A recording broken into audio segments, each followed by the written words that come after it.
شنت دولة الاحتلال التركية سلسلة هجمات على مناطق إقليم شمال وشرق سوريا في 23 من كانون الأول الجاري، واستهدفت المرافق والمنشآت الخدمية والمشافي والمراكز الطبية والمدن والبلدات الآمنة. وأسفرت هذه الهجمات عن استشهاد 8 مواطنين وإصابة العشرات، وألحقت أضرارا كبيرة بالمؤسسات التي طالتها. وبهذا الصدد تحدث الرئيس المشترك لحزب الاتحاد الديمقراطي صالح مسلم لفضائية روجافا عن الهجمات التي نفذت بحق أهالي إقليم شمال وشرق سوريا.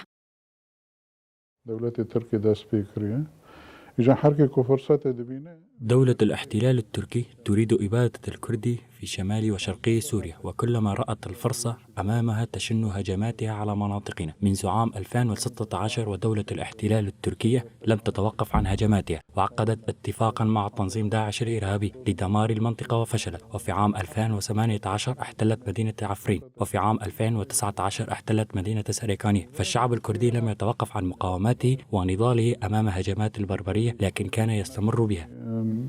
تم او ناكرش بروي او يجي تم فايريشنا بردوام دكن.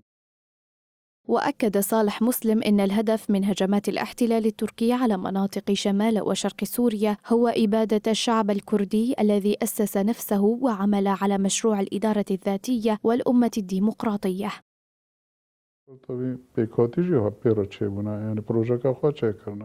في هذا الوقت الشعب الكردي أسس نفسه وعمل على مشروع الإدارة الذاتية الديمقراطية، ولكن مشروع الاحتلال التركي هو نفي مشروع الأمة الديمقراطية. يريد بأي شكل من الأشكال قتل الشعب الكردي، إن كان بالطائرات المسيرة أو تهجيرهم من مناطقهم ليفرغوا أماكنهم لاحتلالها أو ليستسلموا. وهذه الأشياء لا يقبلها الشعب الكردي بتاتا. لقد قدموا العديد من الضحايا فداء للوطن وقاتلوا كثيرا، ولحد الآن لدى الشعب الكردي الآلاف من الشهداء ولا يزالوا يقاومون.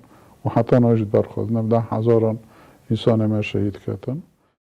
كما قيم الرئيس المشترك لحزب الاتحاد الديمقراطي صالح مسلم وضع مناطق إقليم شمال وشرق سوريا. يجب على القوى الكردية أن تكون صفا واحدا من قوات سوريا الديمقراطية والشعب وحتى جميع المؤسسات، وعلى قدر هذا سنستطيع إنشاء وحدة وطنية بمشاركة أجزاء كردستان الأربعة، إذ كان من خلال الجمعيات أو الأطراف الخارجية أو الداخلية أو البنى التحتية أو المثقفين.